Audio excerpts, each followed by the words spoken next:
বাকস্বাধীনতা ভোটাধিকার রক্ষা করা গেলে স্বৈরাচার মুক্ত ব্যবস্থা গড়া সম্ভব বললেন তারেক রহমান।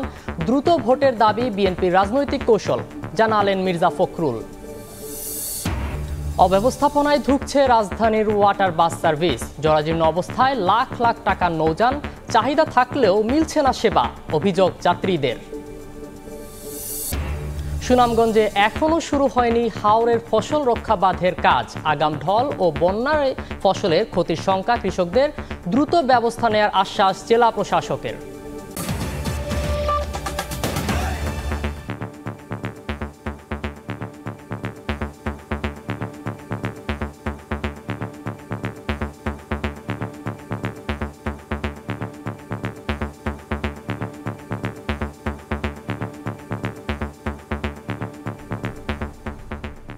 ভোরের সময়ে সঙ্গে আছি আমি সাখাওয়াত হোসেন শাহ। মতাদর্শের ভিন্নতা থাকলেও বাকস্বাধীনতা ও ভোটাধিকার রক্ষা করা গেলে স্বৈরাচার মুক্ত ব্যবস্থা গড়ে তোলা সম্ভব বলে মনে করেন বিএনপির ভারপ্রাপ্ত চেয়ারম্যান তারেক রহমান। জিয়াউর রহমানের জন্মবার্ষিকী উপলক্ষে আলোচনা সভায় ভার্চুয়ালি বক্তব্যে একথা বলেন তিনি। এদিকে দ্রুত নির্বাচনের দাবিকে রাজনৈতিক কৌশল উল্লেখ করে দলটির মহাসচিব মির্জা ফখরুল বলেন, নির্বাচিত হলে জাতীয় ঐক্যের সরকার করবে তার দল। শহীদ রাষ্ট্রপতি জিয়াউর রহমান, যার গল্প আমাদের দর্শন শীর্ষক এই আলোচনা সভায় প্রধান অতিথি হিসেবে ভার্চুয়ালি যোগ দেন বিএনপির ভারপ্রাপ্ত চেয়ারম্যান তারেক রহমান। এতে প্রথমবারের মতো কোনো রাজনৈতিক সভায় অংশ নিয়ে জিয়াউর রহমানকে নিয়ে লেখা স্বরচিত কবিতা পাঠ করেন ভারপ্রাপ্ত চেয়ারম্যানের সহধর্মিণী ডাক্তার জুবাইদা রহমান। তুমি গণতন্ত্রের প্রতীক, জনতার অধিকারের অতন্দ্র প্রহরী তুমি। সভায় নেতাকর্মীদের প্রশ্নোত্তর পর্বে রাজনৈতিক বিভিন্ন ইস্যুতে দিক নির্দেশনা দেন তারেক রহমান। বলেন, মতাদর্শের ভিন্নতা থাকলেও বাক স্বাধীনতা ও ভোটাধিকার রক্ষা করা গেলে স্বৈরাচার মুক্ত ব্যবস্থা গড়ে তোলা সম্ভব। মানুষের ভোট দানের ক্ষমতা থাকতেই হবে যে কোনো মূল্যে। দুই, মানুষের কথা বলার অধিকার থাকতেই হবে, মত প্রকাশের অধিকার থাকতেই হবে। এই দুটোকে বাধাগ্রস্ত করা যাবে না। সকলে যদি আমরা দলমত নির্বিশেষে এই দুটোতে অন্তত একমত থাকি, তাহলে স্বৈরাচার মুক্ত একটা ব্যবস্থা আমরা ধীরে ধীরে। এদিন বিকেলে রাজধানীর আগারগাঁওয়ে এক সেমিনারে অংশ নিয়ে দ্রুত নির্বাচন দাবিকে বিএনপির রাজনৈতিক কৌশল বলে উল্লেখ করেন বিএনপি মহাসচিব। সংস্কারের প্রয়োজন রয়েছে জানালেও দ্রুত নির্বাচনের তারিখ ঘোষণার দাবি তার। সংস্কার প্রস্তাবগুলো আমাদের সম্পূর্ণ সম্মতি আছে, কিন্তু একই সঙ্গে আমরা যে কথা জোর দিচ্ছি যে নির্বাচনের ঘোষণাটা তাড়াতাড়ি হওয়া উচিত। কারণ আমাদের অভিজ্ঞতা আমরা দেখেছি যে নির্বাচনটা দরকার এই জন্যে যে নির্বাচনের মধ্য দিয়ে আমরা জনগণের কাছে যেতে পারবো, জনগণকে সম্পৃক্ত করতে পারবো এবং জনগণের মধ্য দিয়ে একটা পার্লামেন্ট আমরা নিয়ে আসতে পারবো, যে পার্লামেন্টে আমরা এই সমস্যাগুলো আলোচনা করে আমরা একটা জায়গায় আসতে পারবো। এর আগে সকালে ভ্যাট ও শুল্ক বৃদ্ধির প্রভাব, প্রয়োজনীয়তা এবং জনগণের প্রতিক্রিয়া নিয়ে গুলশানে সংবাদ সম্মেলন করে বিএনপি। এতে মহাসচিব মির্জা ফখরুল ইসলাম আলমগীর বলেন, অন্তর্বর্তীকালীন সরকার নির্বাচনের পথে হাঁটলে এই সংকট তৈরি হতো না। এই সিদ্ধান্তটি সাধারণ মানুষের দৈনন্দিন জীবনে, বিশেষ করে দরিদ্র মধ্যবিত্ত জনগোষ্ঠীর উপর নেতিবাচক প্রভাব ফেলবে, চাপ বাড়াবে। আওয়ামী লীগ সরকারের ন্যায় টাকা ছাপানোর মতো অর্থনীতির জন্য অত্যন্ত ক্ষতিকর পদক্ষেপটি গ্রহণ করলো, যা দেশের উচ্চ মূল্যস্ফীতিকে আরো বাড়িয়ে দিয়েছে এবং জনগণের অবিশ্বাসকে বাড়িয়ে দিয়েছে। অর্থনৈতিক সংকট মোকাবেলায় অপ্রয়োজনীয় মেগা প্রকল্প আপাতত বন্ধ করার পাশাপাশি অন্তর্বর্তী বাজেটের প্রতিও গুরুত্ব দেন বিএনপি মহাসচিব। ও মোবাইল ইন্টারনেট সেবা। হাসান ওয়ালি, সময় সংবাদ, ঢাকা। বিএনপি চেয়ারপারসন বেগম খালেদা জিয়ার স্বাস্থ্য পরীক্ষার রিপোর্ট পর্যালোচনা করেছে লন্ডন ক্লিনিকের মেডিকেল বোর্ড। ঘণ্টাব্যাপী বৈঠকে ভার্চুয়ালি যোগ দেন যুক্তরাষ্ট্রের জনস হপকিন্স হাসপাতালের চিকিৎসকরাও। উপস্থিত ছিলেন বিএনপির ভারপ্রাপ্ত চেয়ারম্যান ও তার স্ত্রী ডাক্তার জুবাইদা রহমান। এদিকে মায়ের সুস্থতা কামনায় দোয়া চেয়েছেন তারেক রহমান। লন্ডন থেকে শোয়েব কবিরের রিপোর্ট। ক্লিনিকে বসে চিকিৎসকদের মেডিকেল বোর্ড। বিশ্বখ্যাত লিভার বিশেষজ্ঞ অধ্যাপক ডক্টর প্যাট্রিক কেনেডির তত্ত্বাবধানে বৈঠকে ব্রিটিশ চিকিৎসকদের মধ্যে ছিলেন Jennifer Cross, cardiologist doctor Rex Dawson ও ডাক্তার জন গোল্ডস্টোন। ভার্চুয়ালি অংশ নেন যুক্তরাষ্ট্রের জনস হপকিন্স হাসপাতালের 3 বিশেষজ্ঞ চিকিৎসক। এছাড়া ছিলেন বাংলাদেশ থেকে আসা 6 চিকিৎসক। ঘণ্টাব্যাপী চলা এই মেডিকেল বোর্ডে উপস্থিত ছিলেন বিএনপির ভারপ্রাপ্ত চেয়ারম্যান তারেক রহমান ও তার স্ত্রী ডাক্তার জোবাইদা রহমান। তবে ঘণ্টাব্যাপী বৈঠকে বেগম জিয়ার চিকিৎসার বিষয়ে কি সিদ্ধান্ত নিয়েছে মেডিকেল বোর্ড তা জানা যায়নি। এই বিষয়ে পরবর্তী ব্রিফিংয়ের মাধ্যমে চিকিৎসকরা জানাবেন। মেডিকেল বোর্ডে যোগ দেওয়ার আগে মায়ের সুস্থতার জন্য দেশবাসীর কাছে দোয়া চান তারেক রহমান।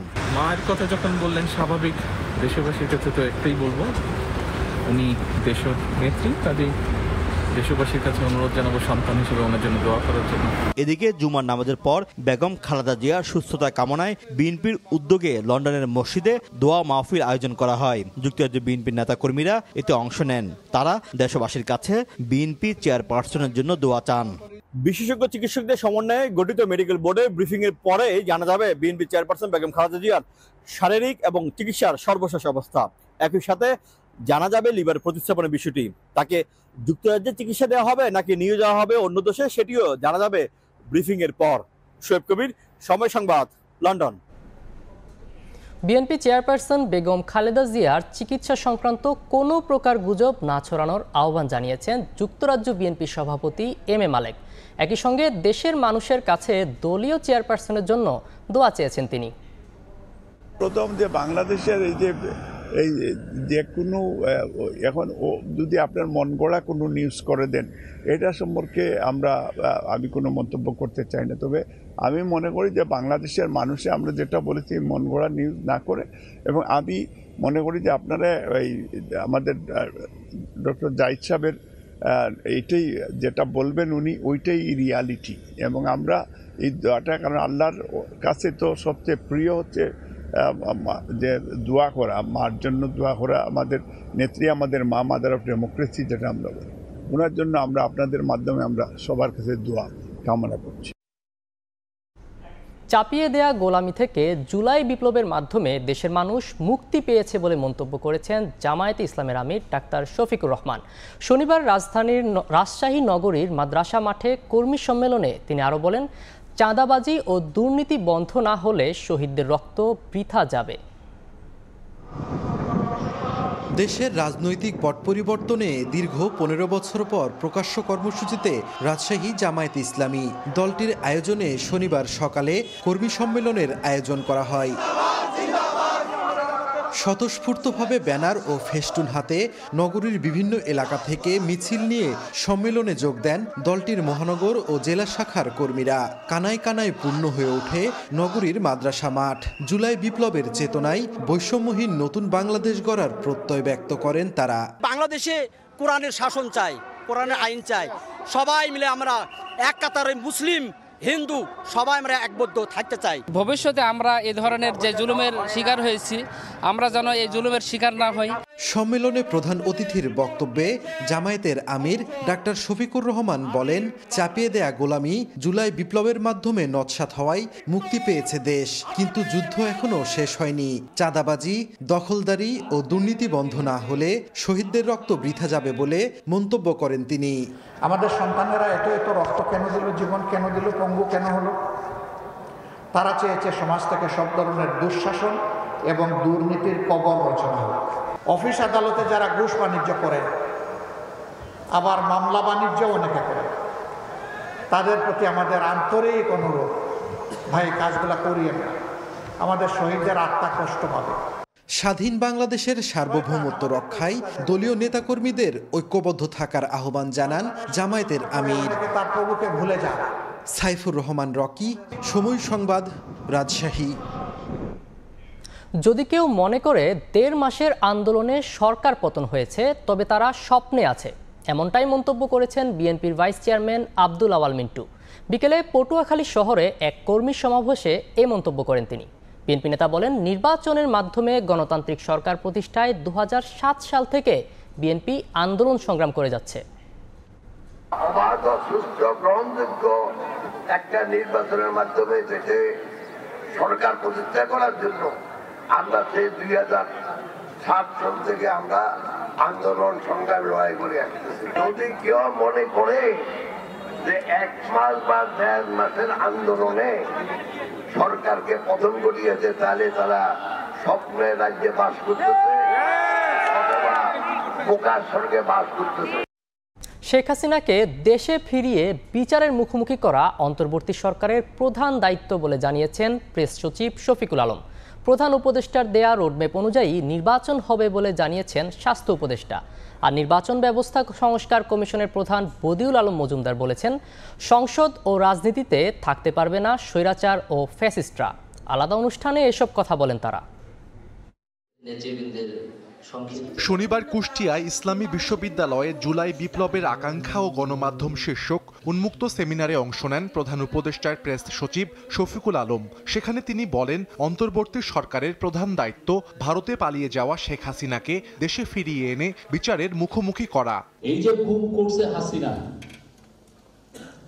এই যে গুম, এইগুলোর আমরা জাস্টিস এন্ড অ্যাকাউন্টেবিলিটি আছে। তার নামে কেস হয়েছে আইসিটিতে, লিগ্যাল প্রসেসে তাকে, এবং আমরা পুরো সারা জাতি যদি সোচ্চার থাকি এবং এটা যদি আমরা প্রেসার রাখতে পারি, ঠিকই তাকে আনা হবে। এই গভর্নমেন্ট আছে এবং পরবর্তী গভর্নমেন্ট সবাই মিলে এটা আমাদের একটা 1 নাম্বার দায়িত্ব হবে, তাকে ফিরিয়ে এনে বিচারের সম্মুখীন। প্রধান উপদেষ্টার দেয়া রোডম্যাপেই নির্বাচন হবে বলে জানান স্বাস্থ্য উপদেষ্টা নূরজাহান বেগম। সিলেটের কোম্পানিগঞ্জে উপজেলা স্বাস্থ্য কমপ্লেক্সের চিকিৎসা কার্যক্রম পরিদর্শন শেষে সাংবাদিকদের প্রশ্নের জবাবে এ কথা জানান তিনি। আমরা এখানে দায়িত্বটা পালন করার জন্য আসছি, কাজে জনগণ যদি চায় আমরা থাকবো, জনগণ যদি না চায় আমরা চলে যাব। আর আমাদের প্রধান উপদেষ্টা তো একটা রোডম্যাপ অলরেডি বলে দিয়েছে যে আমরা ডিসেম্বরের দিকে ইলেকশনটা দেওয়ার চেষ্টা করব। তো আশা করি সে অনুযায়ী আমরা আগাবো। স্বৈরাচার ও ফ্যাসিস্টরা যেন সংসদ এবং রাজনৈতিক অঙ্গনে অন্তর্ভুক্ত না হতে পারে, সেই বিষয়টিকে প্রাধান্য দিয়ে নির্বাচন ব্যবস্থা সংস্কারে সুপারিশ করা হয়েছে বলে জানান কমিশন প্রধান বদিউল আলম মজুমদার। কুমিল্লায় পল্লী উন্নয়ন একাডেমির মিলনায়তনে সেমিনারে অংশ নিয়ে প্রধান অতিথির বক্তব্যে তিনি আরো বলেন, গত 3টি নির্বাচন ছিল কলঙ্কিত।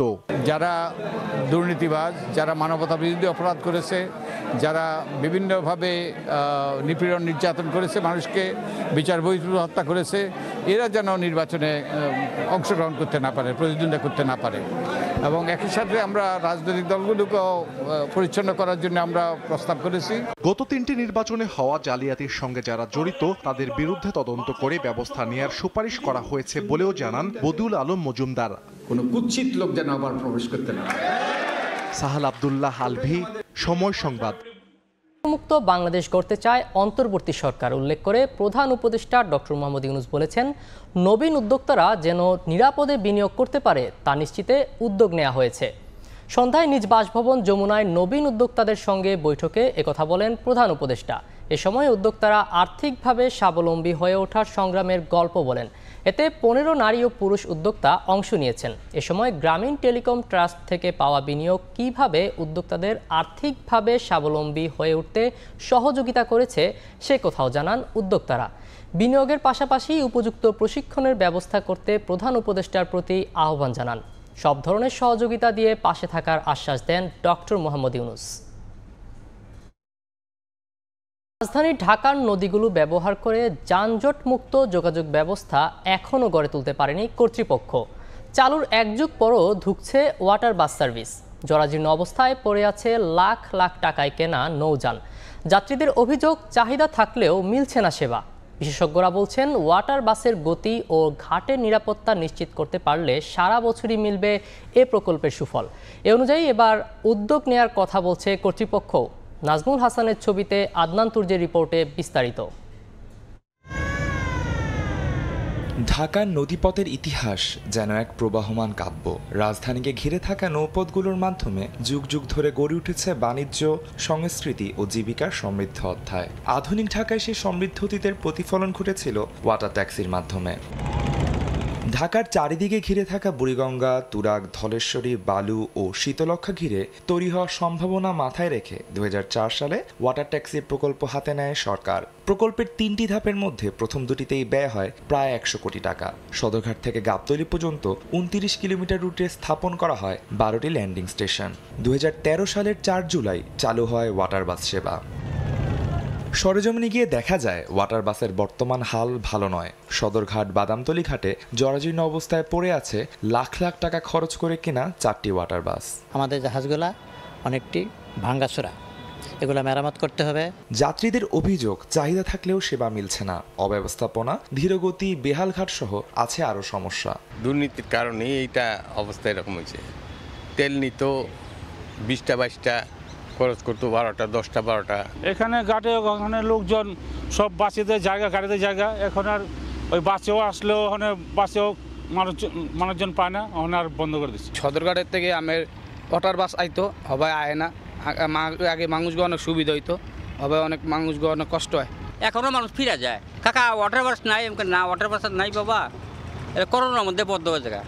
বিশেষজ্ঞরা বলছেন ওয়াটার বাসের গতি, ইঞ্জিনের আধুনিকরণ এবং ঘাটে নিরাপত্তা নিশ্চিত করতে পারলে সারা বছরই মিলবে এই প্রকল্পের সুফল। এই অনুযায়ী উদ্যোগও নিচ্ছে কর্তৃপক্ষ। আমাদের নৌযানগুলো কিন্তু অতটা কমফোর্টেবল না, যন্ত্রাংশ থেকে শুরু করে মেশিনারিজ, তারপরে এটার ম্যাটেরিয়াল, এটা ডিজাইন, মানের দিক দিয়েও এটা কিন্তু অতটা মানসম্মত হয়নি। ল্যান্ডিং স্টেশনগুলো যেখানে করা হয়েছে, আপনি মূল রোড থেকে যখন সেই ল্যান্ডিং স্টেশনে আসবেন, সেই যে জায়গাটা, সেই জায়গাটাও কিন্তু মানে সেই রোডগুলো কিন্তু অতটা ভালো নয়। এবং সেখানে আরেকটা জিনিস ইম্পর্টেন্ট, সেটা হলো যে নিরাপত্তা। বর্তমান যে প্রেক্ষাপট, এই প্রেক্ষাপটে এটা নিয়ে আবার নতুনভাবে কার্যক্রম শুরু হয়েছে। শুধুমাত্র সরকার এককভাবে এই সার্ভিস পরিচালনা করা সরকারের পক্ষে কষ্টকর। সরকার যে কোনো কাজের উদ্বোধনটা করতে পারে, কিন্তু এর সাথে সাথে বেসরকারি যে সমস্ত বিনিয়োগকারীরা আছেন ওনাদেরকে এগিয়ে আসতে হবে। জনবান্ধব করার জন্য যে সমস্ত কার্যক্রমগুলো গ্রহণ করা যায় সেইগুলো করা, এটা বোধহয় আমার মনে হয় আগামী 1 বছরের মধ্যে করা সম্ভব হবে। নদীপথে যানজটমুক্ত চলাচলের সুবিধা নিশ্চিতে ওয়াটার বাস সার্ভিসের আধুনিকীকরণের তাগিদ ঢাকাবাসীর। ওয়াটার বাসগুলো ঢাকার নৌপথে নতুন এক দিগন্তের সূচনা করলেও বর্তমানের অবস্থা ভয়াবহ। নেই কোনো যাত্রী সেবা, নদী পারাপার হয়ে পড়ছে বিপজ্জনক। 2004 সালের প্রকল্প সফল না হলেও না হচ্ছে নতুন করে পরিকল্পনা। তবে যাত্রীদেরও প্রত্যাশা ঢাকার নৌপথে ওয়াটার বাসগুলি নিয়ে আসবে নতুন করে যাত্রী সেবা এবং সৌন্দর্য। বাদামতলী স্টিমার ঘাট থেকে আদনান তুর্য, সময় সংবাদ, ঢাকা। তথ্য প্রযুক্তি খাতে আওয়ামী লীগ সরকারের লুটপাট নিয়ে আলাদা শ্বেতপত্র প্রকাশ করবে সরকার। এজন্য কমিটি গঠনে খোঁজা হচ্ছে বিশেষজ্ঞ। শনিবার সকালে রাজধানীর পূর্বাঞ্চলে বেসিস আয়োজিত অনুষ্ঠানে একথা জানান আইসিটি বিভাগের পলিসি অ্যাডভাইজার ফয়েজ আহমেদ তৈয়ব। দেশে ইন্টারনেট খাতে ভারতের আধিপত্য কমাতে ব্যান্ডউইথ আমদানি সীমিত করা হচ্ছে বলেও জানান তিনি। সংসদ সদস্যদের ইচ্ছে পূরণে শহর থেকে দূরে অজপাড়া গায়ে ধান খেতে নির্মিত হচ্ছে আইটি ট্রেনিং সেন্টার। প্রকল্প পরামর্শক হিসেবে কোনো প্রতিষ্ঠান নয়, নিয়োগ পেয়েছেন আলাদা আলাদা ব্যক্তি। কেনাকাটায় প্রাধান্য পেয়েছে বেসরকারি প্রতিষ্ঠানের স্বার্থ। তথ্য প্রযুক্তি বিভাগের চলমান 21 প্রকল্পে অনিয়ম দুর্নীতির এমন চিত্র পেয়েছে অন্তর্বর্তী সরকার গঠিত তদন্ত কমিটি। 15 বছরে আওয়ামী লীগের নেয়া 28,000 কোটি টাকার 55টি প্রকল্পেই রয়েছে অনিয়মের অভিযোগ। এবার সেসব নিয়ে আলাদা শ্বেতপত্র প্রকাশের উদ্যোগ নিয়েছে অন্তর্বর্তী সরকার। শনিবার সকালে বেসিস আয়োজিত অনুষ্ঠানে এই উদ্যোগের কথা জানান আইসিটি পলিসি অ্যাডভাইজার। একটা হোয়াইট পেপার টিম করার আলোচনা আমরা করেছি এবং আমাদের উপদেষ্টা মহোদয়ের দিক থেকে সেটা অনুমতিও আছে। তো এখন আমরা কিছু পারফেক্ট ক্যান্ডিডেট খুঁজতেছি যে যারা আসলে কাজটা করতে পারবেন। বর্তমানে ব্রডব্যান্ড ও মোবাইল মিলিয়ে দৈনিক 6,400 জিবিপিএস ব্যান্ডউইথ ব্যবহৃত হয়। এর মধ্যে 2,300 জিবিপিএস ব্যান্ডউইথ সরবরাহ করে 7,400 জিবিপিএস সক্ষমতার বাংলাদেশ সাবমেরিন কেবল কোম্পানি। বাকি ব্যান্ডউইথ ভারত থেকে আমদানি করে RTC অপারেটররা। More than 70% of the internet is coming from a single country and on a single road. So we are saying that in the coming months we will try to put some monopolistic restriction on ITC, and we will try to empower Bangladesh Submarine Cable Company. এ সময় নাগরিকের তথ্য সুরক্ষা নিশ্চিতে সরকারের নেয়া নানা উদ্যোগের কথা তুলে ধরেন আইসিটি পলিসি অ্যাডভাইজার। শুভ খান, সময় সংবাদ, ঢাকা। উচ্চ মূল্যস্ফীতির সময়েও অর্থনৈতিক সংস্কারে সরকারের মনোযোগ নেই বলে মন্তব্য করেছেন শ্বেতপত্র প্রণয়ন কমিটির প্রধান দেবপ্রিয় ভট্টাচার্য। বলেছেন এ পরিস্থিতিতেও অবিবেচকের মতো ভ্যাট বাড়ানো হয়েছে। শনিবার রাজধানীর আগারগাঁওয়ে বিআইসিসি মিলনায়তনে শ্বেতপত্র প্রণয়ন কমিটি আয়োজিত সভায় তিনি এ মন্তব্য করেন। একই অনুষ্ঠানে কর আদায়ে রাজস্ব বোর্ডকে জোর দেওয়ার তাগিদ দেন বাণিজ্য উপদেষ্টা। অর্থনৈতিক সংকট কাটাতে নানামুখী পদক্ষেপ নিয়েছে অন্তর্বর্তী সরকার, অথচ শতাধিক পণ্যে ভ্যাট ও সম্পূরক শুল্ক বাড়িয়ে জীবনযাত্রার ব্যয় আরেক দফা বাড়ানো হয়েছে। ভ্যাট বাড়ানোর কড়া সমালোচনা করছেন শ্বেতপত্র প্রণয়ন কমিটির প্রধান। কমিটি আয়োজিত সিম্পোজিয়ামে তিনি বলেন, অর্থনৈতিক সংস্কারে নীতি নির্ধারকদের মনোযোগ নেই। প্রাতিষ্ঠানিক সংস্কার সংসদ থেকে আরম্ভ করে স্থানীয় সরকার পর্যন্ত যতখানি মনোযোগ পাচ্ছে, বাংলাদেশের অর্থনৈতিক ব্যবস্থাপনা ততখানি মনোযোগ পাচ্ছে না। অনুষ্ঠানে আলোচকরা বলেন, অস্থিতিশীল অর্থনৈতিক পরিস্থিতিতে কর বাড়ানো আগুনের তীব্রতা বাড়ানোর শামিল। ভোক্তার ভোগান্তি কমাতে পণ্যমূল্য কমানোর তাগিদ দেন বৈষম্য বিরোধী ছাত্র আন্দোলনের সমন্বয়করা। আমরা মূল্যস্ফীতির আগুন নিভানোর জন্য ফায়ার ব্রিগেড ডাকতে অনেক দেরি করেছি, এবং ফায়ার ব্রিগেড যখন আসতে দেরি হচ্ছে, সেই আগুন নিভাতে গিয়ে পানি ঢালার জায়গায় আমরা তেল ঢেলেছি। বাংলাদেশ যে একটা মিডল ইনকাম কান্ট্রিতে পরিণত হয়েছে, কিন্তু বেশিরভাগ মানুষের জীবন কিন্তু এখন একটা লোয়ার ইনকাম কান্ট্রির মতো রয়ে গেছে। বাজেট তৈরি করছেন আপনারা, কিন্তু প্রতি ক্ষেত্রে স্ট্যাটিস্টিক্স দেখে জাজ করছেন, বাট এই স্ট্যাটিস্টিক্সের সাথে আসলে গ্রাউন্ড রিয়েলিটির আমি খুব কম মিল পাই।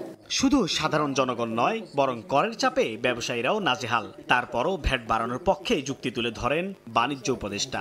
সেই সঙ্গে সরকারের ভর্তুকি কমাতে টিসিবি পণ্যের দাম বাড়ানোর কথাও জানান তিনি।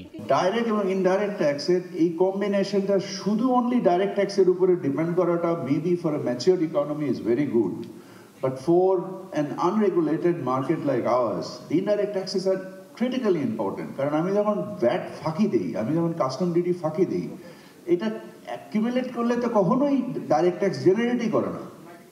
তো আমার ধারণা এই এনফোর্সমেন্টটা ইজ ভেরি ভেরি ইম্পর্টেন্ট। গেল ডিসেম্বরে কয়েকটি ব্যাংকের মুনাফা করা সন্দেহজনক উল্লেখ করে তা খতিয়ে দেখা দরকার বলে মনে করেন বাণিজ্য উপদেষ্টা। সাইফুল ইসলাম, সময় সংবাদ। উৎসব ছড়িয়ে দিতে সরকার নানা পদক্ষেপ নিয়েছে বলে জানিয়েছেন সংস্কৃতি বিষয়ক উপদেষ্টা মোস্তফা সরোয়ার ফারুকী। শনিবার বিকেলে নারায়ণগঞ্জের সোনারগাঁওয়ে মাসব্যাপী লোক ও কারুশিল্প মেলা ও লোকজ উৎসবের উদ্বোধনী অনুষ্ঠানে তিনি এই কথা বলেন। আমাদের সরকারেরও ফিলোসফি এটা, আমরা সব ধর্ম, সব বর্ণ, যার যা পরিচয়ের ভিত্তিতে আমরা কাউকে আলাদা করব না, সবার পাশে আমরা আছি। তারুণ্যের উৎসব নামে একটা প্রজেক্ট হচ্ছে, আপনারা জানেন, সেখানেও অনেক কালচার প্রোগ্রাম হচ্ছে। ফলে কালচার প্রোগ্রামের সংখ্যা আগের চেয়ে কমেছে আমি বিশ্বাস করি না, বরং বেড়েছে।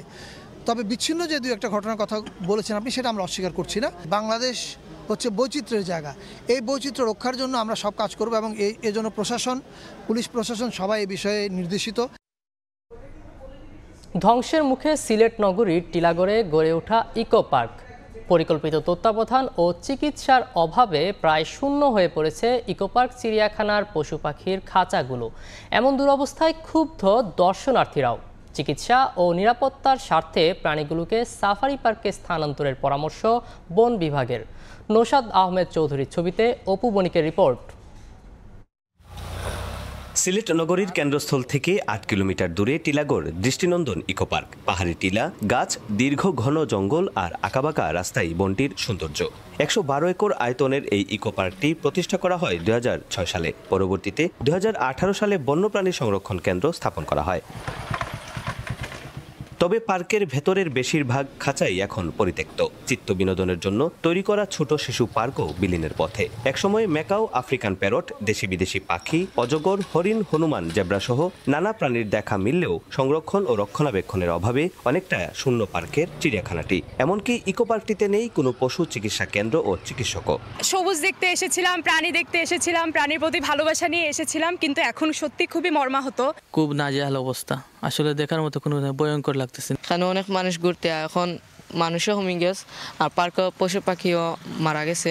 ইজারাদার অমি এন্টারপ্রাইজ পার্কটি পরিচালনা করলেও ৫ আগস্টের পর পালিয়ে যায়। এমন অব্যবস্থাপনায় বর্তমানে পার্কটি বন্ধ থাকলেও পর্যটকরা দ্রুত চালুর দাবি জানান। আগের মতো যেন এই জায়গাটা ফিরে আসে, আমরা এটাই চাই। এদিকে চিকিৎসা ও নিরাপত্তা ব্যবস্থার স্বার্থে প্রাণীগুলোকে সাফারি পার্কে স্থানান্তরের পরামর্শ বন বিভাগের। বিনোদন এবং পর্যটন সাথে একই সাথে আমরা এখানে গবেষণার সুযোগ সৃষ্টি করার লক্ষ্যে ২০ বছর মেয়াদী একটি মাস্টার প্ল্যান আমরা তৈরি করতেছি। রাস্তাটাকে যদি ঘোরায় নিয়ে আসে এবং প্রপার ম্যানেজমেন্ট এবং নিউট্রিশন সাপ্লাই করে, তাহলে আমার মনে হয় এখানে একটা দৃষ্টিনন্দন এবং আকর্ষণীয় এবং ব্যবসায়ীভাবে ইকোনমিক্যালি ভায়াবল একটা প্রজেক্ট করা সম্ভব। বর্তমানে ইকো পার্কটিতে দেখাশোনার জন্য ৪ জনকে নিয়োগ দিয়েছে বন বিভাগ। তবে সব জটিলতা কাটিয়ে ফেব্রুয়ারিতেই নতুন ইজারাদার দায়িত্ব নেওয়ার কথা রয়েছে। শুরুতে ১১ প্রজাতির ৮৮টি প্রাণী থাকলেও কর্তৃপক্ষ বলছে ৮ প্রজাতির ৩৯টি প্রাণী এখনও রয়েছে। তবে হাতে গোনা কয়েকটি প্রাণী ছাড়া সবগুলো খাঁচাই এখন প্রায় ফাঁকা। অপু বণিক, সময় সংবাদ, সিলেট। শেরপুরে কোনো নিয়মনীতির তোয়াক্কা না করেই চলছে ইটভাটা। জেলার ৬৫টি ইটভাটার মধ্যে মাত্র ২টির পরিবেশ অধিদপ্তরের ছাড়পত্র রয়েছে। তবে নবায়ন না করায় শতভাগই এখন অবৈধভাবে চলছে। বছরে একবার ভ্রাম্যমাণ আদালত পরিচালনা করেই দায় সারছে পরিবেশ অধিদপ্তর। পরিবেশ দূষণ রোধে সব অবৈধ ইটভাটা বন্ধের দাবি স্থানীয়দের। শহীদুল ইসলাম হীরার তথ্য ও বাবু চক্রবর্তীর তোলা ছবিতে রিপোর্ট। সরকারের কঠোর বিধিনিষেধ উপেক্ষা করে ফসলি জমিতে গড়ে উঠেছে ইটভাটা। আইনের তোয়াক্কা না করে পোড়ানো হচ্ছে কাঠ। এতে বাড়ছে পরিবেশ দূষণ, উর্বরতা হারাচ্ছে কৃষিজমি আর শ্বাসকষ্টের মতো প্রাণঘাতী রোগে আক্রান্ত হচ্ছেন স্থানীয়রা। শেরপুরের বিভিন্ন জনবসতিপূর্ণ এলাকায় এমন অসংখ্য ইটভাটা ছড়াছড়ি, যার বেশিরভাগই অবৈধ। এলাকাবাসী বলছেন, ভাটাগুলোতে ইটের কাঁচামাল মাটি সরবরাহ করতে প্রতিদিন শত শত ট্রাক দিয়ে অবৈধভাবে কেটে আনা হচ্ছে ফসলি জমির উর্বর অংশ। মাঝে মাঝে পরিবেশ অধিদপ্তর ২-৪টি ভাটায় অভিযান ও জরিমানা আদায় করলেও থেমে নেই তাদের তৎপরতা। প্রশাসনকে ম্যানেজ করেই অবৈধ ভাটাগুলো চলছে অভিযোগ স্থানীয়দের। যেখান থেকে মাটি নিয়ে আসে সেখানে গর্ত হয়ে যায়, সেখানে কোনো আবাদ ফসল হয় না। ৩ ফসলা জমিগুলো নষ্ট হইতেছে, আমরা এক আবাদও পাচ্ছি না। কালো ধুমাগুলো আসে, এই ধুমাগুলোই আমাদের বাচ্চাদের শ্বাসকষ্ট সমস্যা হয়। তবে ট্যাক্স, ভ্যাট ও জেলা প্রশাসন সহ সব দফতরকে ম্যানেজ করে ইটভাটা পরিচালনা করতে হয় দাবি ভাটা মালিকদের। অবৈধভাবে যদি ব্যবসা চালাই, সরকার আমাদের কাছ থেকে ট্যাক্স নেই কেন? ছাড়পত্র এটা প্রক্রিয়াধীন আছে। কাগজপাতি সম্পর্কে আমি সেটা আছে না আছে তাও আমি বলতে পারবো না বা জানি না। একটা রানিং বাড়া আগুন দেওয়া হয়েছে, ফস করে এসে মনে করেন ৬ লাখ ৫ লাখ টাকা জরিমানা করলো। একটা সিদ্ধান্ত দেখ যে বাড়াগুলো এইভাবে করেন, এই কাগজপাতি লাগবে, এই সিস্টেম। পরিবেশ অধিদপ্তর বলছে, কারিগরি সহায়তার অভাবে অবৈধ ইটভাটার বিরুদ্ধে যাচ্ছে না নিয়মিত তদারকি করা। আমাদের দেশের এত লজিস্টিক পরিবেশে নেই যে ইটভাটা ভাঙার পর সেখানে বসে থাকবে, এর মতো ব্যবস্থা নেই। আমার ভাঙে দিয়ে আসছে, সে আবার অবৈধভাবে চালু করছে, সেজন্য আমরা প্রতিনিয়ত মোবাইল চালিয়ে যাচ্ছি। জেলায় ৬৫টি ইটভাটার মধ্যে মাত্র ২টির পরিবেশ অধিদপ্তরের ছাড়পত্র রয়েছে। তবে নবায়ন না করায় শতভাগই এখন চলছে অবৈধভাবে। সময় সংবাদ, শেরপুর। সম্পদ অর্জনের মামলায় Bangladesh financial intelligence unit BFIU এর সাবেক প্রধান মাসুদ বিশ্বাসকে কারাগারে পাঠানোর আদেশ দিয়েছেন আদালত। এর আগে রাজধানীর মিরপুর থেকে তাকে গ্রেফতার করা হয়। দুদক বলছে, যাদের বিরুদ্ধে দুর্নীতির মামলা হয়েছে সবাইকে গ্রেফতারের চেষ্টা চলছে। মাসুদ বিশ্বাস ছিলেন আর্থিক গোয়েন্দা বিভাগ বাংলাদেশ ফিনান্সিয়াল ইন্টেলিজেন্স ইউনিট BFIUর প্রধান।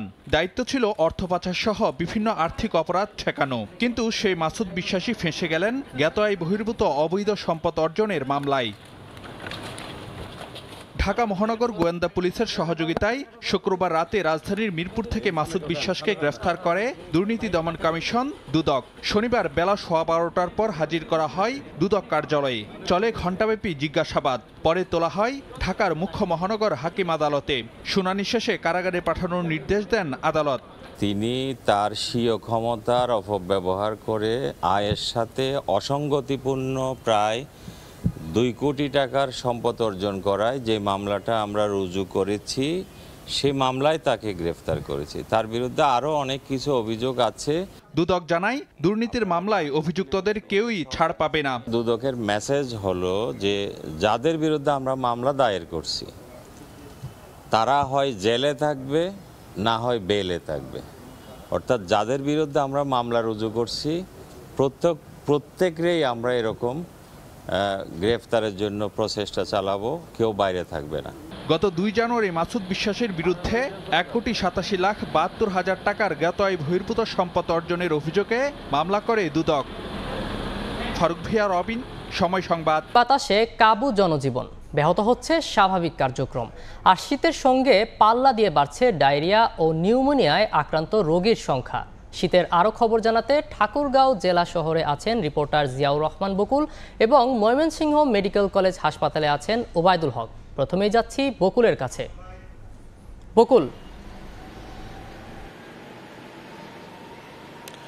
উত্তরের জেলাগুলোর মধ্যে পঞ্চগড় এবং ঠাকুরগাঁয়ে সত্যিকার অর্থে কনকনে শীতের যে অনুভূতি, সেই অনুভূতি কিন্তু আমরা লক্ষ্য করছি কয়েকদিন ধরে, এবং কয়েক দফায় কিন্তু এই মৃদু যে শৈত্যপ্রবাহ, সেই শৈত্যপ্রবাহ বয়ে চলছে, এবং সে কারণে সাধারণ মানুষের যে দুর্ভোগ, সেই দুর্ভোগ কিন্তু চরমে রূপ নিচ্ছে, আমরা তেমনটি লক্ষ্য করছি। তবে অন্যান্য সময়ের চেয়ে এই সময়টাতে এসে সাধারণ মানুষের যে স্বাভাবিক চলাফেরা যে কার্যক্রম, সেই কার্যক্রম কিন্তু অনেকটাই ব্যাহত হচ্ছে। আমরা লক্ষ্য করেছি যারা ছিন্নমূল মানুষ রয়েছে, সমাজে যারা দরিদ্র মানুষ রয়েছে, তারা কিন্তু অনেকটাই দুর্ভোগের মধ্যে পড়েছে, কারণ তাদের যে গরম কাপড়ের অভাব সেটি কিন্তু আমরা লক্ষ্য করছি। তবে জেলা প্রশাসনের পক্ষ থেকে তারা কিন্তু শীতবস্ত্র বিতরণ, অর্থাৎ কম্বল যে বিতরণ, সেই কম্বল বিতরণ অব্যাহত রেখেছে, এটিও আমরা দেখেছি। তবে এর পাশাপাশি আমরা এটিও লক্ষ্য করেছি যে ঠাকুরগাঁও জেলার যে হাসপাতালগুলো রয়েছে, সেই হাসপাতালগুলোতে বয়োবৃদ্ধ রোগী এবং শিশু রোগীর সংখ্যা কিন্তু অনেক বেশি। তবে শিশু ওয়ার্ডগুলো ঘুরে দেখা গেছে যে সেখানে ডায়রিয়া এবং নিউমোনিয়ায় আক্রান্ত রয়েছে শিশুরা, এবং দিন যত যাচ্ছে ততই কিন্তু রোগীর পরিমাণ বাড়ছে। তবে সবচেয়ে বড় বিষয় যেটি, যে স্বাভাবিক সময়ের চেয়ে মানুষের যে কর্মজীবন, যে আয়ের উৎস, সেই উৎস কিন্তু অনেকটাই ব্যাহত হচ্ছে। কারণ ভোর সকাল থেকে আমরা যেটি লক্ষ্য করি সাধারণত যেই সময়গুলোতে, সেই সময়ে কিন্তু মানুষের যেই কর্মস্থানে যে ছোটা, সেই ছোটা কিন্তু অনেকটাই কমে এসেছে, এবং সাধারণ মানুষের যে দুর্ভোগ, সেই দুর্ভোগও কিন্তু আমরা দেখেছি বেড়েছে। তবে পথঘাটগুলো মাঝে মাঝেই ঘন কুয়াশায় ঢাকা পড়ছে, এবং দিনের বেলাতেও হেডলাইট জ্বালিয়ে সড়কে যানবাহন চলাচল করছে, এটি কিন্তু আমরা লক্ষ্য করছি। পাশাপাশি যে সাধারণ মানুষের যে দুর্ভোগ এবং কর্মচাঞ্চল্য, সেটি কিন্তু অনেকটা কম বলে আমরা দেখছি। তো এই ছিল ঠাকুরগাঁয়ের শীতের পরিস্থিতি নিয়ে। ঢাকা বিশ্ববিদ্যালয় কেন্দ্রীয় ছাত্র সংসদ নির্বাচনের রোড ম্যাপ ঘোষণা সহ ডাকসু নিয়ে বেশ কিছু প্রস্তাবনা দিয়েছে সমাজতান্ত্রিক ছাত্রফ্রন্ট। শনিবার সন্ধ্যায় ডাকসুর সেমিনার কক্ষে কেমন ডাকসু চাই শীর্ষক অনুষ্ঠানে এসব কথা জানায় সংগঠনটির নেতাকর্মীরা। জানান, বিশ্ববিদ্যালয়ের সঙ্গে সমঝোতা করে সিদ্ধান্ত নয়, ক্ষমতার বিপরীতে গিয়ে শিক্ষার্থীদের পক্ষে কথা বলতে পারা ডাকসু চান তারা। এ সময় গণঅভ্যুত্থানের এতদিন পরেও ডাকসু নির্বাচনের রোডম্যাপ ঘোষণা না করায় ক্ষোভ প্রকাশ করেন তারা। ডাকসুর কিছু নির্বাহী পদ সংযুক্ত, সংশোধন ও পরিমার্জনের পাশাপাশি হল সংসদের গঠনতন্ত্র সম্পর্কেও বেশ কিছু প্রস্তাবনা দেন বক্তারা।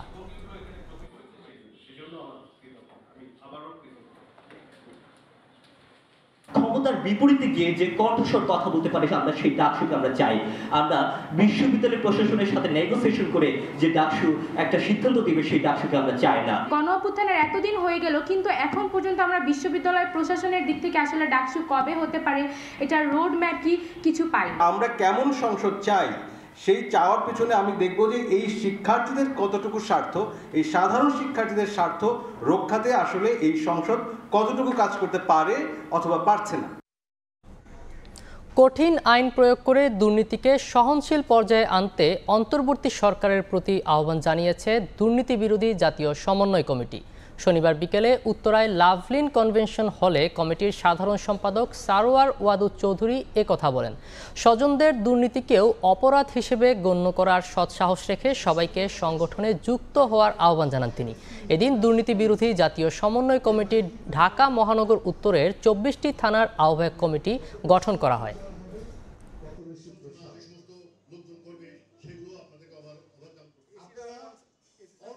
প্রত্যেকটা মন্ত্রণালয়ে 10 জনের বিশেষজ্ঞ টিম নিয়োগ করে সিঙ্গাপুরের লি কুই ইউ এবং মাহাতির মোহাম্মদের মতো যাতে একটা কঠিন আইন প্রয়োগ করে এই দুর্নীতিটাকে যাতে সহনীয় পর্যায়ে আনার জন্য, নির্মূল করার জন্য যাতে দায়িত্ব পালন করে, সেই জন্য আমরা অন্তর্বর্তী সরকারের মাননীয় প্রধান উপদেষ্টা অধ্যাপক ডক্টর ইউনূস সাহেবের কাছে আমরা এই আবেদনটা আবার পুনরায় আমরা জানাচ্ছি। যারা নিজের ভাইয়ের অপরাধকে অপরাধ বলবে, নিজের সন্তানের অপরাধকে অপরাধ বলবে, নিজের স্ত্রীর অপরাধকে অপরাধ বলবে, সেই অপরাধ বলার প্রবণতা, সৎসাহস যাদের নাই, তারা এই সংগঠন যুক্ত হওয়ার কোনো প্রয়োজন নাই। খুলনায় নবীনগর সিদ্দিকিয়া মাদ্রাসায় আজীবন সদস্য সম্মেলন ও কৃতি শিক্ষার্থী সংবর্ধনা অনুষ্ঠিত হয়েছে। শনিবার সকালে মাদ্রাসা প্রাঙ্গণে এ সংবর্ধনা অনুষ্ঠিত হয়। পরিচালনা পরিষদের সভাপতি ওয়াকিদুজ্জামান ডাবলুর সভাপতিত্বে প্রধান অতিথি ছিলেন পরীরজাদা শায়েখ ওমর ফারুক সিদ্দিকী আল নোমানী। অনুষ্ঠানে আন্তর্জাতিক কোরআন তেলাওয়াতে বিশেষ অর্জনের জন্য এক শিক্ষার্থী সহ মাদ্রাসার কৃতি শিক্ষার্থীদের সংবর্ধনা দেয়া হয়। এছাড়া মাদ্রাসার 7 শতাধিক আজীবন সদস্যদের বিশেষ সম্মাননা দেওয়া হয়। সংবর্ধনা অনুষ্ঠানের শেষে বিশেষ মোনাজাত করা হয়।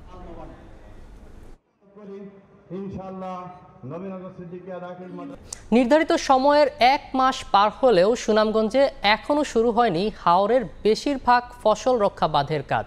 এতে আগাম ঢল ও বন্যার হাত থেকে সোনালী ফসলের ক্ষতির শঙ্কা কৃষকদের।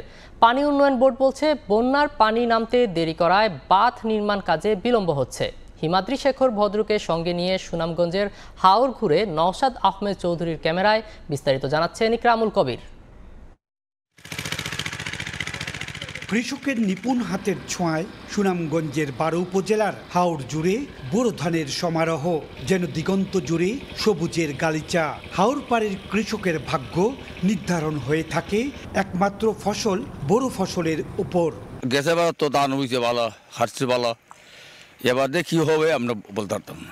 সম্পূর্ণ আমরা ইটার উপরে নির্ভর। একটা ফসল হয় আমরা এর মাঝে যদি বাদ ভাঙ্গা যদি আমরা লইয়া যাচ্ছে তো আমরা শেষ একবারে। 2017 সালের আগাম বন্যায় এ অঞ্চলের শতভাগ ফসল হানিতে বিপাকে পড়েন জেলার কৃষকেরা। প্রভাব পড়ে জেলা পর্যায়ের অর্থনীতিতে। বাঁধ নির্মাণে অনিয়মের অভিযোগে ওই সময় পানি উন্নয়ন বোর্ডের 24 প্রকৌশলী ও কর্মকর্তার বিরুদ্ধে দুদকে মামলা করা হয়। পরে ফসল রক্ষা বাঁধ নির্মাণে নতুন নীতিমালা গঠন করে সরকার, যেখানে ঠিকাদারি প্রথা বাদ দিয়ে নির্দিষ্ট সময়ের মধ্যে প্রকল্প বাস্তবায়ন কমিটি বা পিআইসির মাধ্যমে বাঁধ নির্মাণের নতুন নিয়ম করা হয়। গত বছরের 15 ডিসেম্বর থেকে চলতি বছরের 28 ফেব্রুয়ারি পর্যন্ত বাঁধ নির্মাণ কাজের সময়সীমা নির্ধারণ করা হয়। নির্ধারিত সময়ে কাজ শেষ না হলে বড় মৌসুমে আগাম ঢল ও বন্যায় ফসলের ক্ষতির শঙ্কা হাওরের কৃষকদের। কিছুদিন পরে আবার বৃষ্টি শুরু হইব, বৃষ্টি শুরু হইলে তো বাই এটা সঠিকভাবে মাটিটা বইব না। বানগুলো মানে খুব ভালো হয় আর কি, মানে এগুলো মাছ হয় আর কি, তখন তো আমরা কৃষক আর মরলাম না। শুরু করা না যায় তখন শেষ করতে তো প্রায় 7 মাস পর্যন্ত খাজাই যাবে, তখন তো দেখা যাইব যে কমপ্লেকশন হচ্ছে না। সুনামগঞ্জের দিরাই উপজেলার টাংনি হাওরের ফসল রক্ষা এই বাঁধ সহ উপজেলার অনেক বাঁধই এখনও সংস্কার কাজ সম্পন্ন হয়নি। ফলে হাওর পাড়ের মানুষেরা ফসল লাগিয়ে এখন আতঙ্কের মধ্যে দিন কাটাচ্ছেন। চলতি মৌসুমে জেলার ছোট বড় 134টি হাওরে 2,23,000 হেক্টর জমিতে বোরো ধানের আবাদের লক্ষ্যমাত্রা নির্ধারণ করা হয়েছে। সুনামগঞ্জ পানি উন্নয়ন বোর্ড বলছে, হাওর থেকে পানি দেরিতে নামায় প্রকল্প শুরু হতে দেরি হচ্ছে। আর জেলা প্রশাসক জানালেন, 28 ফেব্রুয়ারির মধ্যে কাজ শেষ না হলে অর্থ পরিশোধ করা হবে না। ইতিমধ্যে সকল পিআইসি সদস্যগণকে সংশ্লিষ্ট ইউনো এবং শাখা কর্মকর্তাগণ তাদেরকে প্রথম কিস্তির টাকা অগ্রিম হিসেবে প্রদান করেছে। সম্পূর্ণরূপে পুরো উদ্যমে কাজও শুরু হয়ে গেছে এবং 28 ফেব্রুয়ারির পরে যে পিআইসি গুলা কাজ সম্পন্ন করবে তাদের কোনো ধরনের বিল দেওয়া হবে না। 2023-24 অর্থ বছরে কাবিটা নীতিমালার আওতায় সুনামগঞ্জের 12 উপজেলার প্রায় 1000 কিলোমিটারে 675টি বাঁধ মেরামতে 124 কোটি টাকা বরাদ্দ দিয়েছে মন্ত্রণালয়।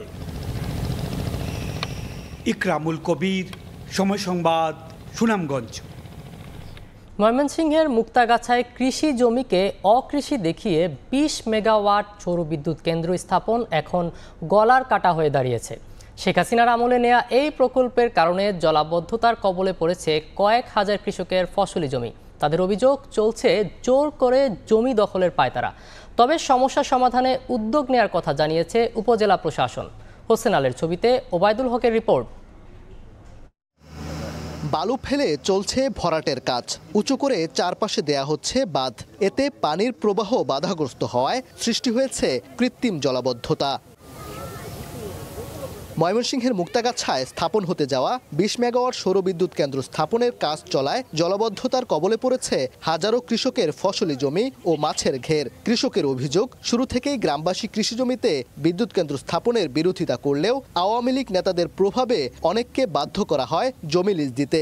এখন কৌশলে বালু ফেলায় ক্ষতির মুখে পড়েছেন উপজেলার কাশিমপুর, মানকুন, বাসাটি ইউনিয়নের কৃষকরা। ভুক্তভোগীদের অভিযোগ, বারবার স্থানীয় প্রশাসন ও কৃষি বিভাগে প্রতিকার চেয়েও মিলছে না কোনো সুরাহা। আওয়ামী লীগ নেতাদের মাধ্যমে তারা এই জমিগুলো নিছে। এরা বলছে যে আমরা যদি আগে এই পানির রাস্তা করে ফেলাই তাহলে তো মানুষের জায়গা দিবে না, আমরা যাতে ওই জমিটা করে দিতে বাধ্য হই, এইভাবে তারা কৌশল খাটাইয়া জমিগুলো নিতেছে। এ বিষয়ে প্রকল্প বাস্তবায়নকারী প্রতিষ্ঠানের কেউ ক্যামেরার সামনে কথা বলতে রাজি হননি। তবে সমস্যা সমাধানে উদ্যোগ নেয়ার কথা জানায় উপজেলা প্রশাসন। অভিযোগের ভিত্তিতে আমরা সরেজমিন পরিদর্শন করি, দুই পক্ষে কথা বলেছি এবং সেই অনুযায়ী আমরা আবার বসে প্রয়োজনীয় ব্যবস্থা গ্রহণ করব। কৃষকের জমি জোর করে কেউ নিতে চাইলে কোনো সুযোগ নাই। জমিটার মালিক যারা সোলার প্যানেলটা করতে চাচ্ছে, দুই গ্রুপের সাথে আমাদের বসে আমরা হয়তো শেষ করতে পারবো। 2023 সালে মুক্তাগাছায় 20 বছর মেয়াদে প্রায় 70 একর জায়গায় 20 মেগাওয়াট সৌরবিদ্যুৎ কেন্দ্র স্থাপনে জুলস পাওয়ার লিমিটেডের সঙ্গে বাংলাদেশ বিদ্যুৎ উন্নয়ন বোর্ডের চুক্তি স্বাক্ষর হয়। প্রকল্পটি বাস্তবায়ন করছে সোলার টেক এনার্জি লিমিটেড, যাতে $24.3 মিলিয়ন অর্থায়ন করছে এশীয় উন্নয়ন ব্যাংক এডিবি। ওবায়দুল হক, সময় সংবাদ, ময়মনসিংহ। শুরুর দিনগুলোতে ঢাকা আন্তর্জাতিক বাণিজ্য মেলায় ক্রেতা কম, বেশি ছিল দর্শনার্থী। তবে 18তম দিনে বিক্রি বেড়ে যাওয়ায় হাসি ফুটেছে ব্যবসায়ীদের মুখে। বিভিন্ন পণ্যের উপর দিচ্ছেন ছাড়। তবে এবারও মেলায় পণ্যের নতুনত্ব নিয়ে ক্রেতাদের মাঝে আছে অনুযোগ। প্রথম দিকে তেমন সাড়া না মিললেও মাসের মাঝামাঝিতে এসে চেনা রূপে ফিরেছে বাণিজ্য মেলা। 18তম দিনে সকাল থেকেই মেলা প্রাঙ্গণে আসতে শুরু করেন ক্রেতা দর্শনার্থীরা। দুপুর গড়াতেই জমজমাট হয়ে ওঠে পুরো প্রাঙ্গণ। মেলায় বেশি ভিড় চোখে পড়ছে গৃহস্থালী পণ্যের স্টলগুলোতে। এছাড়াও বিদেশি পণ্যের স্টলগুলোতেও দেখা মিলছে ক্রেতাদের বাড়তি আগ্রহ। তাদের আকৃষ্ট করতে নানা রকম ছাড় দিচ্ছেন বিক্রেতারা। নিত্যপণ্য প্রোডাক্ট যে নাই ওরকম কিছু না, আছে বাট পরিমাণে কম। আমাদের কিছু লাক্সারিয়াস সেট আছে, ওগুলোতে হলো 25%। আর একটা হচ্ছে আমাদের কিছু টাওয়ার সেট আছে বড়, ওগুলোর সাথে আমরা দিচ্ছি gift item. First week was a little bit slow, but after that will be gonna start like slowly is increasing. Yeah, we are very happy in this moment. এদিকে প্রতিবারের মতো এবারও মেলার পণ্যের নতুনত্ব নিয়ে রয়েছে ক্রেতাদের অনুযোগ আর অভিযোগ। দাম বেশির পাশাপাশি অধিকাংশ পণ্যই গতানুগতিক। সবকিছুর দাম একটু বেশি চাচ্ছে, মানে হচ্ছে ধরতে গেলে যে 4000 টাকার জিনিস 7000 টাকা চাচ্ছে, এরকম মানে মোটামুটি ডাবলই বলা চলে। এবারের মেলায় আসলে কোনো নতুনত্ব নাই, আগের বছরের যা জিনিস এবারও সেই সেম জিনিসই দেখা যাচ্ছে। বিভিন্ন সংস্কৃতির সাথে পরিচিত হওয়ার জন্য আমার মূলত এই জায়গায় আসা। এবারের মেলায় রয়েছে বিভিন্ন ক্যাটাগরি 362টি প্যাভিলিয়ন ও স্টল। এর মধ্যে 351টি দেশীয় প্রতিষ্ঠানের। ভারত, পাকিস্তান, তুরস্ক, সিঙ্গাপুর, ইন্দোনেশিয়া, হংকং ও মালয়েশিয়া মিলিয়ে রয়েছে বাকি 11টি স্টল। উম্মে হানি, সময় সংবাদ, ঢাকা। অনুষ্ঠিত হয়েছে চট্টগ্রাম বিশ্ববিদ্যালয় প্রতীকী জাতিসংঘ সম্মেলন। চট্টগ্রাম বিশ্ববিদ্যালয়ে আয়োজিত এ সম্মেলনে ঢাকা বিশ্ববিদ্যালয়, জাহাঙ্গীরনগর বিশ্ববিদ্যালয়, রাজশাহী বিশ্ববিদ্যালয় সহ প্রায় 40টি প্রতিষ্ঠানের 4 শতাধিক শিক্ষার্থী অংশ নেন। এতে আরও অংশ নেন Nigeria, Somalia, Gambia, Ivory Coast, Nigeria, Nepal, Malaysia সহ বিভিন্ন দেশের শিক্ষার্থীরা। 4 দিনব্যাপী এই সম্মেলনটি শুরু হয় গত 15 জানুয়ারি।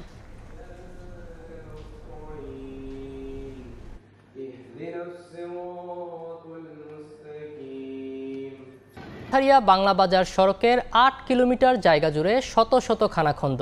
জীবনের ঝুঁকি নিয়ে চলাচল করছে মানুষ ও যানবাহন। স্থানীয়দের অভিযোগ, এলজিইডির অবহেলায় দ্রুত শেষ হচ্ছে না সড়কের সংস্কার কাজ।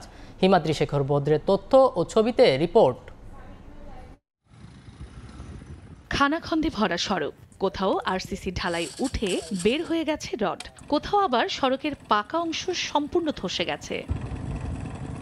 সুনামগঞ্জের পাথারিয়া বাংলা বাজার সড়কের 8 কিলোমিটার অংশের এমন বেহাল দশা। স্থানীয়রা বলছেন, সড়কটি নির্মাণের 20 বছর পরে শুরু হয় সংস্কার কাজ। 14 কিলোমিটার সড়কের 6 কিলোমিটার সংস্কারের মাধ্যমে যানবাহন চলাচলের উপযোগী হয়, কিন্তু মুরাদপুর থেকে বাংলা বাজার দীর্ঘ 8 কিলোমিটারে কোনো কাজ হয়নি।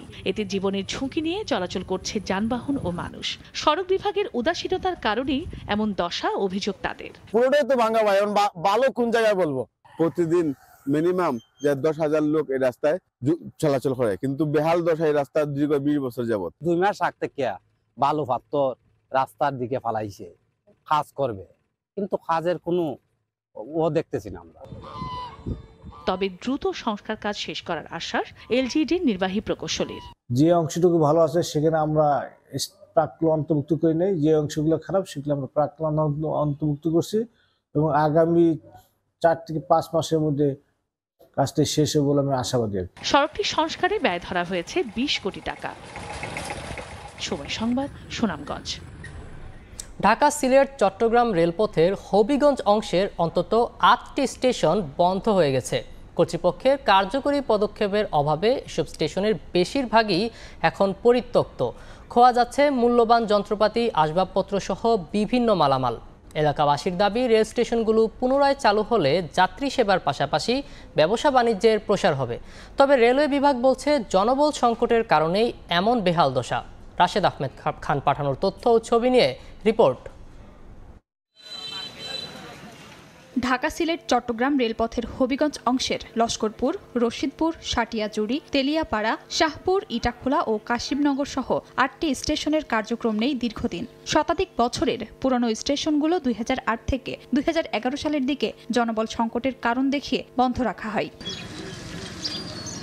একই কারণে মনতলা ও নোয়াপাড়া স্টেশনটিও বন্ধের উপক্রম। এতে পরিত্যক্ত স্টেশন ও আশপাশের সরকারি জমি দখল করে রেখেছে প্রভাবশালীরা। এমনকি খোয়া যাচ্ছে স্টেশনের মূল্যবান যন্ত্রপাতি, আসবাবপত্র সহ বিভিন্ন মালামাল। স্থানীয়রা বলছেন, স্টেশনগুলো আবার চালু হলে এসব এলাকায় চাঙ্গা হবে ব্যবসা বাণিজ্য। রেললাইনটা বন্ধ হওয়ার পর থেকে আমাদের এলাকার যাতায়াত ব্যবস্থা খুবই অসুবিধাজনক। আমরা চাই যেটা চালু হইলে আমরা যারা ব্যবসা বাণিজ্য আছে আমরা অনেক লাভ হয়। জমিগুলা সাইডে দখল করে নিয়ে গেছে, যেগুলা পুনরুদ্ধার করে। আমাদের দাবি হচ্ছে সরকারের কাছে রেলটা পুনরায় আবার চালু করা হোক। রাতের অন্ধকারে দেখা যায় যে রেলের শিপগুলা চুরি করে নিয়ে যায়। সিলেট ঢাকার যে ট্রেনগুলো আছে যদি এদিকে যাতায়াত করার সময় দিকে দাঁড়ায় তাহলে আমাদের মনতলাবাসীর জন্য অনেক উপকার হবে। লোকবল নিয়োগ না দেওয়ার কারণেই স্টেশনগুলোর এমন দশা জানালেন রেলওয়ে কর্মকর্তা। বললেন, এ ব্যাপারে ঊর্ধ্বতন কর্তৃপক্ষকে জানানো হয়েছে। 2 জন স্টেশন মাস্টার দিয়া অনেকগুলো স্টেশন চালু রাখছে। এই অবস্থায় নতুন লোক যদি নিয়োগ না করা হয় তাহলে পরবর্তীতে অর্থাৎ কাজ করা সম্ভব হইতো না। 1896 থেকে 1899 সালের দিকে হবিগঞ্জে স্টেশনগুলো নির্মাণ করা হয় জানিয়েছে রেলওয়ে বিভাগ। সময় সংবাদ, হবিগঞ্জ। জামালপুরের চরাঞ্চলে টমেটোর বিপর্যয়ে দিশেহারা চাষিরা। বেশি দামে সার কীটনাশক দিয়েও রক্ষা করা যাচ্ছে না গাছ। এর মধ্যে নতুন করে দেখা দিয়েছে কালো দাগ জাতীয় রোগ। কৃষি বিভাগ বলছে, রোগ প্রতিরোধে কৃষকদের পরামর্শ দেওয়া হচ্ছে। জাহাঙ্গীর আলমের তথ্য, আবুল কালামের আজাদের ছবি নিয়ে রিপোর্ট। প্রতি বছরের মতো এবারও জামালপুর সদরের ব্রহ্মপুত্র নদের চরাঞ্চল শরীফপুর, তুলসীচর, বারুয়ামারি, টিকরাকান্দি, নরুন্দি ও নান্দিনায় টমেটোর চাষ হয়েছে।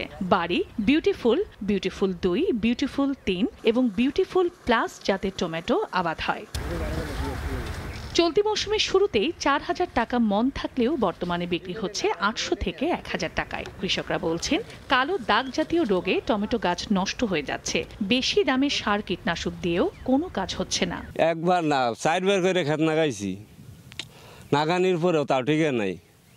অনাপ মনে করুন বীজের কারণে না, এটা সারের কারণে না, আবহাওয়ার কারণে এটা বলা যায় না। 5 বিঘা জমির মধ্যে 2 লাখ 2.5 লাখ টাকা খরচ করছি, ওদের 50,000 টাকা উঠবো না। টুকটাক ব্যস্ত আছি, সার বিষয়ে টাকা হইতেছে না। কৃষি বিভাগ বলছে, এবার কিছু রোগ বালাইয়ের কবলে পড়েছে টমেটো গাছ। এজন্য প্রতিরোধে কৃষকদের নিয়মিত পরামর্শ দেওয়া হচ্ছে। কিছু রোগের বালায় সমস্যার সম্মুখীন হয়, তো সেটাও আমরা পাশে থেকে আমরা সর্বাত্মক কৃষি বিভাগের কর্মকর্তারা যারা আছে আমরা আমরা পরামর্শ দিয়ে যাচ্ছি। আশা করি আমাদের টমেটোর যে সম্ভাবনা আমরা দেখতেছি জামালপুর সদরে, আমরা আশা করি এই টমেটোর বাজারটাকে অনেক দূর নিতে পারবো। এবার সদর উপজেলার চরাঞ্চলে 1320 হেক্টর জমিতে টমেটো আবাদ হয়েছে। সময় সংবাদ, জামালপুর। 3 দফা বন্যায় চলতি বছর রোপা আমন ফসল হানির পর আবারও ঘুরে দাঁড়ানোর চেষ্টায় নেত্রকোনার কৃষকরা। এক ফসলের উপর নির্ভরশীল হাওড়াঞ্চলের কৃষকরাও শঙ্কা নিয়ে 3 রাত এক করে মাঠে নেমেছেন বোরো আবাদে। সারের দাম বেশি হলেও ধানের ন্যায্য মূল্য পেলে ক্ষতি পোষানোর আশা তাদের। কৃষি বিভাগ বলছে, হাওড়ে বন্যার আশঙ্কা থাকায় স্বল্প জীবনকালীন ফসল উৎপাদনে উদ্বুদ্ধ করা হচ্ছে কৃষকদের। আবু সুফিয়ানের তোলা ছবি নিয়ে আলপনা বেগমের রিপোর্ট। ষাঠূর্ধ্ব প্রান্তিক কৃষক স্বপন মিয়া গণেশের হাওরে তুলছেন বীজতলা। 50 কাঠা জমিতে চাষাবাদের আশা তার। একই হাওরে আরেক কৃষক বাবুল মিয়া 25 কাঠা জমিতে এবার চারা রোপণ করেছেন। এমনি করে হাজারো প্রান্তিক কৃষক তাদের স্বপ্ন বুনে যাচ্ছেন। হাওর অধ্যুষিত জনপদ নেত্রকোনায় গেল রূপা আমন মৌসুমে দফায় দফায় বৃষ্টি ও পাহাড়ি ঢলে ফসলহানি হয়েছে অনেকের, যে কারণে আবারও ক্ষতির শঙ্কা থাকলেও একমাত্র পেশা কৃষি হওয়ায় দিনরাত এক করে ব্যস্ত সময় পার করছেন কৃষক। তবে সারের দাম বেশি হওয়ায় লাভবান হওয়া নিয়ে শঙ্কা থাকলেও বৈশাখ মাসে ধানের দর ভালো হলে ক্ষতি কাটিয়ে ওঠার আশা তাদের। দামটা যদি একটু কমায় সময় দেয় তাহলে তো আমরা একটু পয়সাটা মোরা দিব আর নাহলে তো আমরা সুস্থই না। সবকিছুর দাম বেশি, লাস্টে ফসল করে দেখা যাইতেছে হ্যাঁ আমাদের খরচ করে আমাদের লাস্টে কিছু থাকে না। ফসল তো একটা, ওইটা গেলে তো আমরা ফকির হয়ে যাবো। কৃষি বিভাগ বলছে হাওর অঞ্চলে আগাম বন্যার আশঙ্কা থাকায় সেখানে স্বল্প জীবনকালীন ধানের বীজ লাগাতে কৃষকদের উদ্বুদ্ধ করা হচ্ছে। আমরা আশা করি যে বড় ধরনের কোনো বিপর্যয় যদি না আসে তাহলে আমাদের হাওরের ফসলগুলি ক্ষতিগ্রস্ত হওয়ার তেমন কোনো সম্ভাবনা নেই। মাঠ পর্যায়ে যাতে রোগ এবং পোকার আক্রমণে ফসলের ক্ষতি না হয় এই জন্য আমাদের মাঠ পর্যায়ে যারা মনিটরিং করেন তাদেরকে মেসেজ দেওয়া আছে, এই ব্যাপারে আমরা অ্যালার্ট আছি। কৃষি বিভাগের তথ্য বলছে এবার বড়ুয়া আবাদের লক্ষ্যমাত্রা ধরা হয়েছে 1,85,480 হেক্টর। তার মধ্যে বন্যায় ক্ষতি হয়েছে 21,627 হেক্টর। গঠিত হতে যাচ্ছে নতুন সরকার। চূড়ান্ত করা হয়েছে একটি খসড়া কর্মসূচি। এরই মধ্যে রূপরেখা তৈরি করা হয়েছে ত্রিমুখী জোটের কোয়ালিশন সরকারের শিক্ষা, শিশু যত্ন, স্বাস্থ্য, আবাসন সংকট সহ বেশ কিছু সমস্যা সমাধানের জন্য। আইল্যান্ড থেকে সৈয়দ জুয়েলের রিপোর্টে বিস্তারিত। গেল 29শে নভেম্বর অনুষ্ঠিত হয় আয়ারল্যান্ডের সাধারণ নির্বাচন, কিন্তু নির্বাচনে কোনো দলই একক সংখ্যাগরিষ্ঠতা না পাওয়ায় গেল সংসদের মতে এবার হতে যাচ্ছে জোট সরকার। ফিনেফল, ফিনেগল ও স্বতন্ত্র নিয়ে গঠিত হবে এই জোট। আগামী সংসদে প্রধানমন্ত্রী, মন্ত্রী, প্রতিমন্ত্রীর দায়িত্ব কারা পাচ্ছেন তার একটি খসড়া চূড়ান্ত করেছে দলগুলো। আগামী 22শে জানুয়ারি দেশটির পার্লামেন্টে নতুন সরকারের কর্মসূচি চূড়ান্ত করা হবে। বেশ কিছু বিষয়কে অগ্রাধিকার দিয়ে একটি রূপরেখা দেওয়া হয়েছে। এর মধ্যে আবাসন সংকট সমাধানে নতুন বাড়ি নির্মাণ, কৃষি, শিক্ষা, বৈদ্যুতিক বিলের ওপর ভ্যাট কমানো, স্বাস্থ্য খাতের উন্নয়ন, শিশু যত্ন ও 2030 সালের মধ্যে নতুন 3 লাখ চাকরির সুযোগ সৃষ্টি অন্যতম। 5 বছর মেয়াদী এই সরকারের দুই বৃহৎ দল ফিনেফল ও ফিনেগল থেকে একজন করে 2.5 বছর সময়কাল পর্যন্ত থাকবেন প্রধানমন্ত্রী হিসেবে। জানা গেছে নতুন প্রধানমন্ত্রী হচ্ছেন ফিনেফলের মিহল মার্টিন। আয়ারল্যান্ডে আবাসন সংকট অসহনীয় পর্যায়ে চলে যাওয়ায় এই সংকট সমাধানে জোট সরকার দ্রুতই যেন কাজ করে এমন প্রত্যাশা প্রবাসী বাংলাদেশিদের। দেশটিতে 22শে জানুয়ারি 35তম সরকার গঠন হতে যাচ্ছে। ওই দিনই আনুষ্ঠানিক দায়িত্ব নেবেন নতুন প্রধানমন্ত্রী। নতুন সরকারে কেমন হবে তাদের কাজ, তার এই কর্মসূচির প্রতিটি খাতই অনেক গুরুত্বপূর্ণ। এই কর্মসূচি সফল হলে এখানের নাগরিকদের দীর্ঘদিনের সমস্যার অনেকটা সমাধান হবে বলে মনে করেন তারা। সৈয়দ জুয়েল, সময় সংবাদ, আয়ারল্যান্ড। রঙিন টিউলিপ ফুলে ভরে উঠেছে নেদারল্যান্ডসের আমস্টারডাম। ঐতিহ্যবাহী জাতীয় টিউলিপ দিবস উপলক্ষে রাজধানীর মিউজিয়াম প্লেন স্কোয়ারে পরিণত হয়েছে এক বিস্ময়কর ফুলের বাগানে। টিউলিপ ফুলের মৌসুমের সূচনা উপলক্ষে এই আয়োজন পুরো শহরকে পরিণত করেছে এক রঙের মেলায়। নানা রঙের টিউলিপ ফুলে সাজানো মিউজিয়াম প্লেন স্কোয়ার এ যেন প্রকৃতির এক জীবন্ত চিত্রকর্ম। অন্যান্য বাগানে ফুল তোলা নিষেধ হলেও এখানে নেই সেই নিয়ম। নিজেদের পছন্দ মতো ফুল তুলে নিতে পারছেন দর্শনার্থীরা, যা শহর জুড়ে ছড়িয়ে দিয়েছে আনন্দ আর উচ্ছ্বাস। আমস্টারডামের 750 বছর পূর্তি উপলক্ষে এবারে টিউলিপ দিবসে ছিল বিশেষ আয়োজন। ডাচ টিউলিপ চাষিরা প্রায় 2 লাখ টিউলিপ দিয়ে সাজিয়েছেন এই বাগান। এমন আয়োজন স্থানীয়দের থেকে শুরু করে দূর দূরান্তের পর্যটকদেরও আকৃষ্ট করেছে।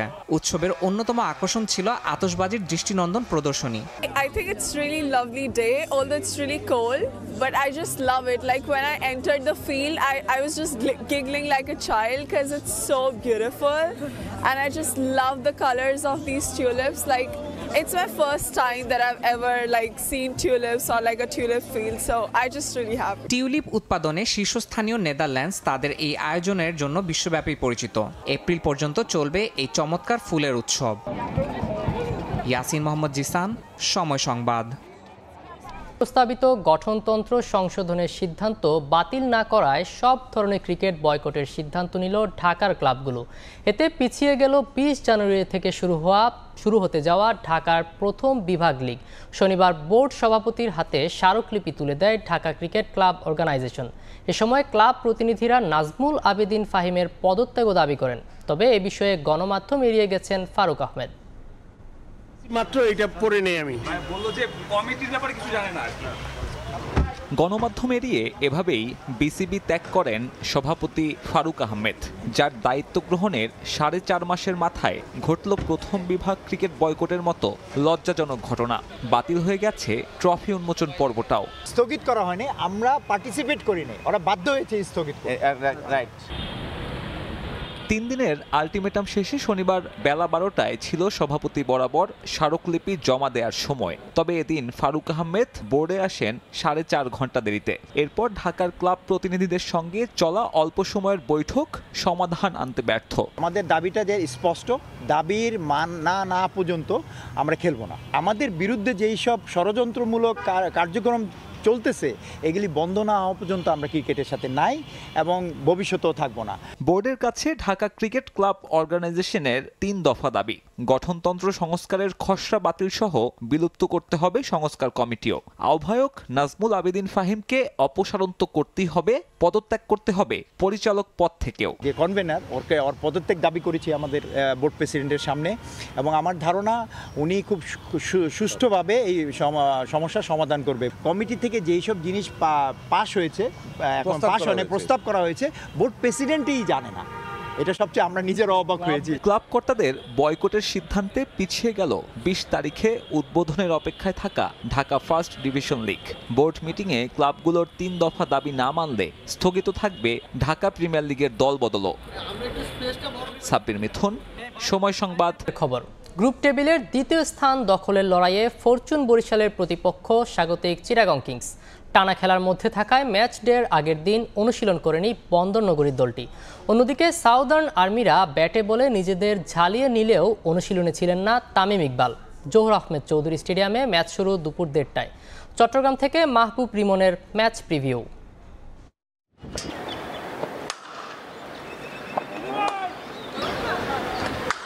5 ইনিংসে 120 রান, স্ট্রাইক রেট 136। তবুও একটা বড় ইনিংসের ক্ষুধা তাওহিদ হৃদয়ের। রোয়ে শোয়ে নয়, কিংসের বিপক্ষে ম্যাচের আগে নেটে হাঁকালেন বড় বড় ছয়।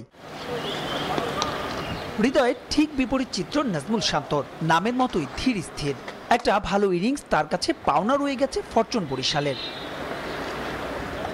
কাগজে কলমে না হলেও বাস্তবতা বলছে সাগরিকায় দর্শকদের কাছে চলতি বিপিএল এর সবচেয়ে আরাধ্যের ম্যাচ। লোকাল বয় তামিমের কাছেও আবেগের। যদিও ম্যাচটির আগের দিন অনুশীলনে আসেননি বরিশাল অধিনায়ক। বলা হয় এবারের বরিশালের সাইড বেঞ্চের ক্রিকেটারদের নিয়েও করা দল দিতে পারবে চ্যাম্পিয়নশিপের ফাইট। অবস্থাটা এমন যে মালানের মতো ক্রিকেটারেরও সুযোগ মিলে না সেরা 11-য়। এতে অবশ্য ইতিবাচক কিছুই খুঁজছেন এই টপ অর্ডার ব্যাটসম্যান। এত ক্রিকেটার থাকলে সবাইকে সুযোগ দেওয়া একটু কঠিন, কম্বিনেশন ঠিক রাখাও কঠিন। তবে লোকাল ক্রিকেটাররা ব্যালেন্স ঠিক রাখছে, এটা দারুণ বিষয়। বাংলাদেশে আসলে চ্যালেঞ্জটা হলো আমরা আমাদের মানের উইকেট পাই না। তবে এবার ঢাকা, সিলেটের পর চট্টগ্রাম সব জায়গার উইকেটই দারুণ। নেটে টাইগার লিগে রিশাদের সঙ্গে মালানের মৃদু প্রতিদ্বন্দ্বিতা জমে উঠেছিল বেশ। রিশাদের পাশাপাশি মুগ্ধতা ছড়ল তামিমের অধিনায়কত্বেও। দলে একজন লেগ স্পিনার আপনাকে ভেরিয়েশন দেবে। রিশাদকে বেশি বেশি ম্যাচ খেলার সুযোগ দিতে হবে। যত বেশি খেলবে তত বেশি পরিণত হবে। তামিম দারুণভাবে দল পরিচালনা করছে। কে খেলছে কে খেলছে না, কেন খেলছে না তা পরিষ্কার করছে। অন্যদিকে ঘরের মাঠে টানা ম্যাচ থাকায় অনুশীলন করেনি চিটাগং কিংস। বোলিং ইউনিট দুর্দান্ত হলেও তাদের ভাবাচ্ছে ব্যাটিং। এ ম্যাচ জয়ী দল পোক্ত করবে টেবিলের 2 নম্বর জায়গা। মাহবুব রিমন, সময় সংবাদ। এই ছিল ভোরের সময়, সঙ্গেই থাকুন সময়ের।